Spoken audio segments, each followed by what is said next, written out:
नमस्कार दोस्तों, EP online study channel पर आपका हार्दिक स्वागत है। मैं नरेश यादव आपको मैथ्स पढ़ाऊंगा। देखिए दोस्तों, कल तक हम संख्याओं के बारे में बात कर रहे थे कि संख्याएं होती क्या हैं, कितने प्रकार की होती हैं और उनके भागों पर, उनके प्रकारों पर हम चर्चा कर रहे थे। हम दोस्तों भाज्य और अभाज्य की चर्चा कर रहे थे। मैंने आपको भाज्य के बारे में बताया था कि वे संख्याएं जिनमें स्वयं के अलावा किसी अन्य संख्या का भी भाग चला जाए भाज्य संख्या कहलाती हैं। जैसे 4 है, 6 है, 8 है, 10 है, 12 है। इसी प्रकार से आगे कंटिन्यू चलता रहेगा। दोस्तों 4 में खुद का भी भाग जाता है और 2 का भी जाता है, इसलिए भाज्य संख्या है। 6 में खुद का भी जाता है, 2 का भी जाता है और 3 का भी जाता है, यानी खुद के अलावा किसी अन्य का भी चला जाए, क्या कहलाती है? भाज्य संख्या कहलाती है दोस्तों। उसके बाद सवाल जो आया था एक एग्जाम में, वो मैंने कल आपको समझा दिया था कि सबसे छोटी भाज्य संख्या कौन सी होती है। तो इसका सही उत्तर होगा, वो क्या होगा? 4। अब दोस्तों हम बात करेंगे अभाज्य संख्या की, और यहीं से कुछ प्रश्न ज्यादा पूछता है। अभाज्य संख्या, प्राइम नंबर। अभाज्य संख्या क्या होती है दोस्तों? वे संख्याएं जिसमें स्वयं के अलावा किसी अन्य संख्या का भाग नहीं जाए, क्या कहलाती हैं? अभाज्य संख्या कहलाती हैं। जैसे इसके उदाहरण 2, 3, 5, 7, 11, 13 और इस प्रकार से लगातार चलती रहती हैं। दोस्तों 2, 3, 5, 7, 11, 13 ये लगातार चलती रहेंगी। ये सारी की सारी जो मैंने बोर्ड पे लिखी, ये क्या लिखी? अभाज्य संख्याएं। अब यहाँ देखिए 2 है, ये सबसे छोटी अभाज्य संख्या है। सबसे छोटी, आपसे पूछा जाए कि सबसे छोटी अभाज्य संख्या क्या है, वो क्या है? 2 है। देखिए दोस्तों यहाँ प्रत्येक लाइन में एक प्रश्न छुपा हुआ है। पहला ही प्रश्न ये है कि सबसे छोटी अभाज्य संख्या क्या है, तो दोस्तों वो है 2।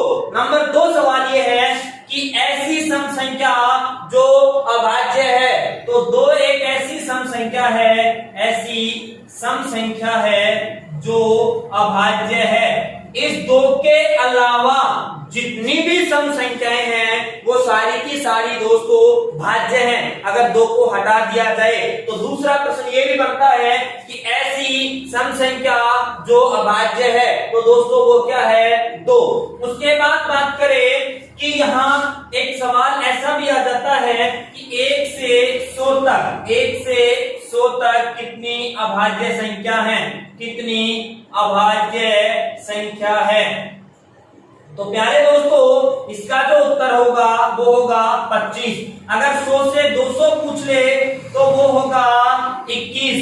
ठीक है, ऐसे ही। परंतु इस प्रकार के सवाल आजकल पूछना बंद हो गया है। सवाल कैसे पूछे जाते हैं कि 11 से 20 तक कितनी अभाज्य संख्या है, 25 से 50 तक कितनी अभाज्य संख्या है।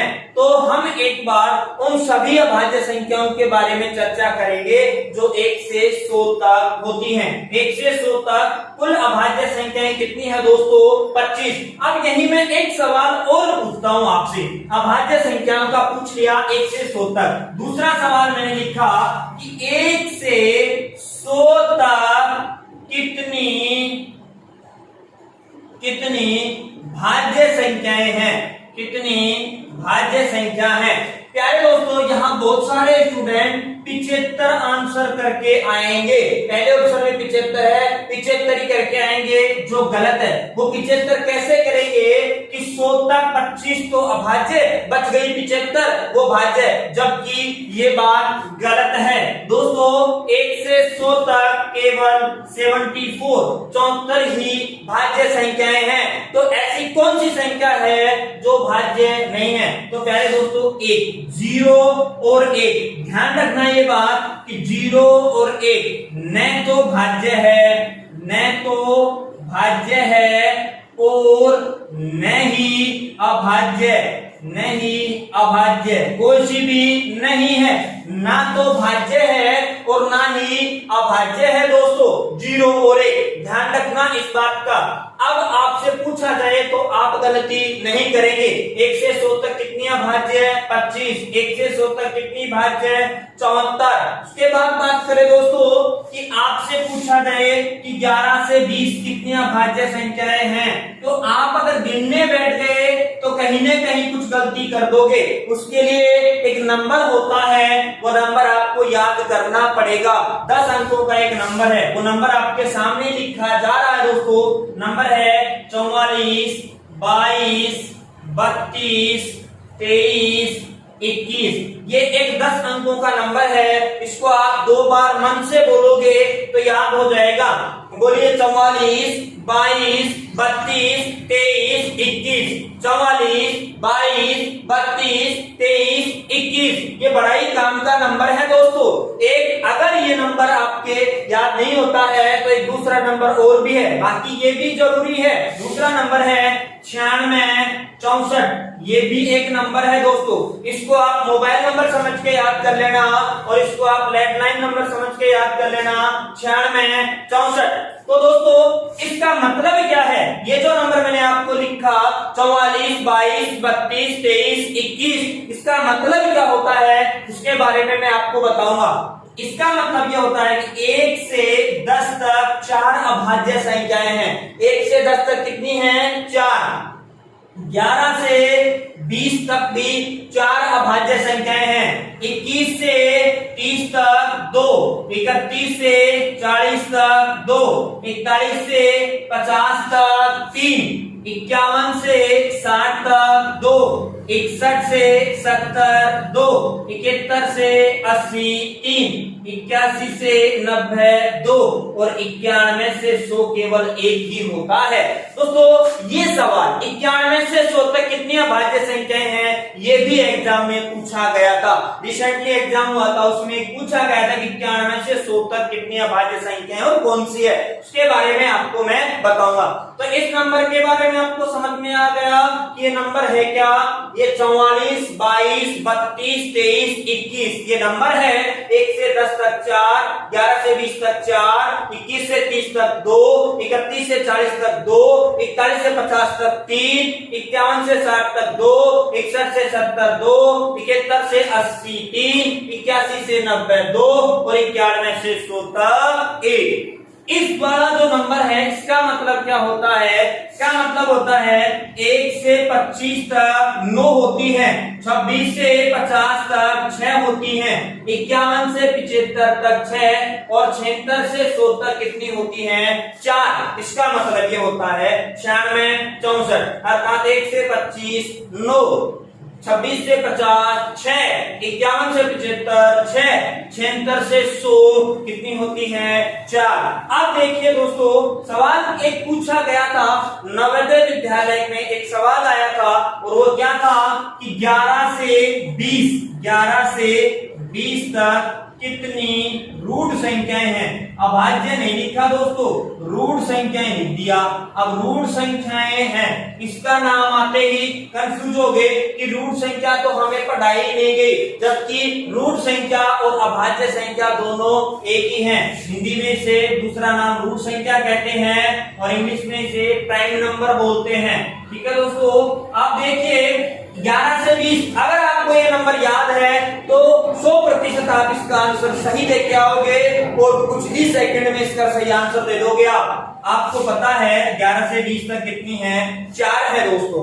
अब इसके अलावा भी कई बार ये पूछ लेता है कि निम्न में से कौन सी संख्या अभाज्य संख्या है, तो 1 से 100 तक आपको सभी अभाज्य संख्याओं के बारे में भी पता होना चाहिए कि कौन कौन सी अभाज्य संख्याएं हैं। तो यहाँ तक की बात समझ में आ गई होगी। अब देखिए आगे हम बात करते हैं। देखिए कि 1 से 100 तक वो कौन कौन सी संख्याएं हैं जो अभाज्य हैं। तो पहली मैं बात करता हूं 1 से 10 तक। पहले दोस्तों 1 से 10 में 2 है, 3 है, 7 5 है और 7 है, टोटल हो गई 4। उसके बाद दोस्तों बात करी जाए 11 से 20, तो यहाँ 11 है, 13 है, 17 है, 19 है, टोटल हो गई 4। 21 से 30, यहाँ हो गई 23 और 29 कितनी 2। 31 से 40 यहाँ हो गई 31 और 37 कितनी हो गई 2। यहाँ 41 से 50 यहाँ हो गई दोस्तों 41, 43 और 47 कितनी हो गई 3। उसके बाद दोस्तों 51 से 60 यहाँ हो गई 53 और 59 कितनी हो गई 2। आगे बात करी जाए 61 से 70 तो 61 से 70 में होती है दोस्तों 61 और 67 कितनी हो गई 2। उसके बाद 71 से 80 यहाँ देखिए 71, 73 और 79 कितनी हो गई 3। 81 से 90 यहाँ हो जाएंगी दोस्तों 81, 83 और 89 कितनी हो गई 2। उसके बाद 91 से 100 यहाँ होती है केवल 197। देखिए दोस्तों यही नंबर मैंने अभी आपको लिखवाया था क्या 44, 22, 32, 23, 21 वही नंबर बन गया 44, 22, 32, 23, 21। तो ये 1 से 100 तक अभाज्य संख्याओं के बारे में मैंने आपको चर्चा करनी कि ये होती हैं 1 से 100 तक अभाज्य संख्याएं। 1 से 10 तक ये 4, 11 से 20 तक ये, 21 से 30 तक ये। अब देखिए सवाल ये भी पूछा गया था 97 वाला कि निम्न में से या 91 से 100 तक कितनी अभाज्य संख्याएं हैं। तो आपका आंसर होना था 1 और वो भी 97। आई होप कि यहाँ तक की बात आपको समझ में आ गई होगी।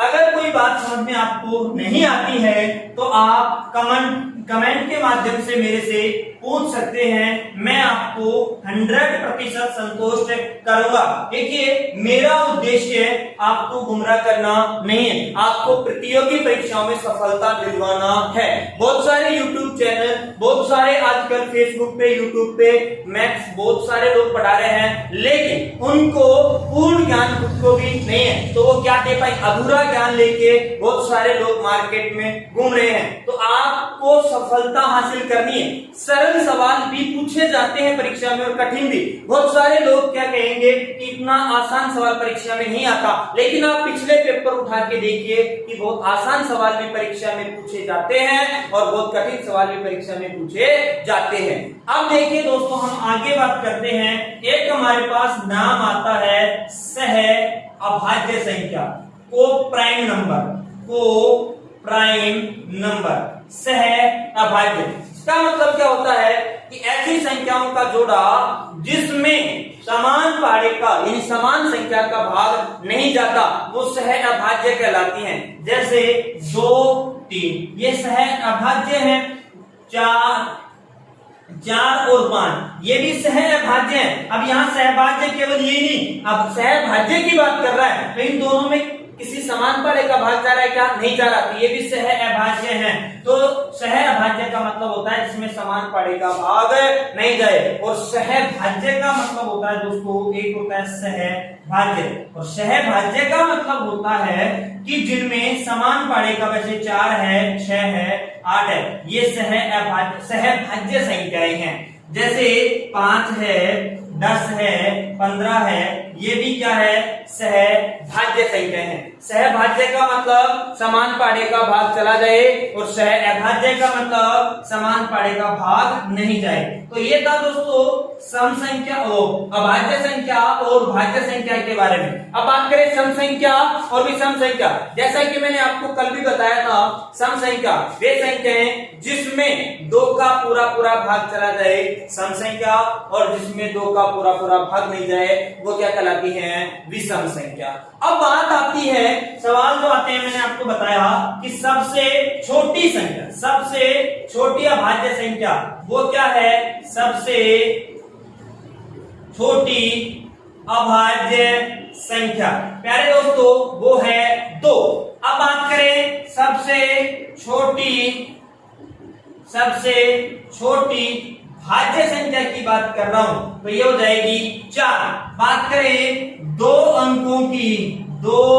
अंकों की सबसे छोटी भाज्य संख्या, भाज्य की बात कर रहा हूं दोस्तों, 2 अंकों की सबसे छोटी भाज्य संख्या क्या हो जाएगी, 10। ऐसा ही सवाल मैंने लिखा दो अंकों की सबसे छोटी अभाज्य संख्या। तो दो अंकों की सबसे छोटी अभाज्य संख्या हो जाएगी 11।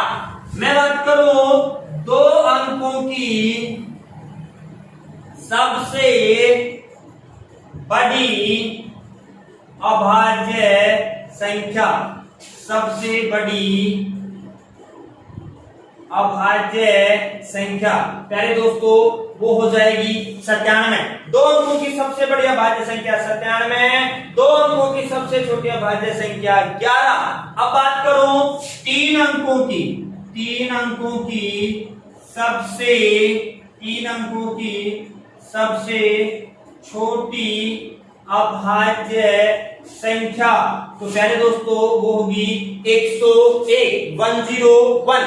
उसके बाद अगर तीन अंकों की सबसे बड़ी अभाज्य संख्या की बात करें, तीन अंकों की सबसे बड़ी अभाज्य संख्या ये हो जाएगी 997। तो इस प्रकार से छोटे छोटे सवाल हैं ये आपसे एग्जाम में पूछे जा सकते हैं। तो कोई भी चीज को हमें इग्नोर नहीं करना है। तो प्यारे दोस्तों हमने क्लास शुरू की थी संख्या से, संख्या पद्धति, संख्या है क्या उसके बारे में हम जान चुके, संख्या कितने प्रकार की होती है उसके बारे में हम जान चुके, अंक क्या होता है, कितने अंक होते हैं उनके बारे में हम विस्तार से जान चुके। तो ये संख्या पद्धति की टाइप नंबर 1 खत्म होती है। अब हम इसी संख्या पद्धति की टाइप नंबर 2 की बात करेंगे। टाइप नंबर 2 होती है दोस्तों भाजकता के नियम पर आधारित। टाइप नंबर 2 आती है भाजकता के नियम। हम इसको भाजकता के नियम दोस्तों हम इस टॉपिक को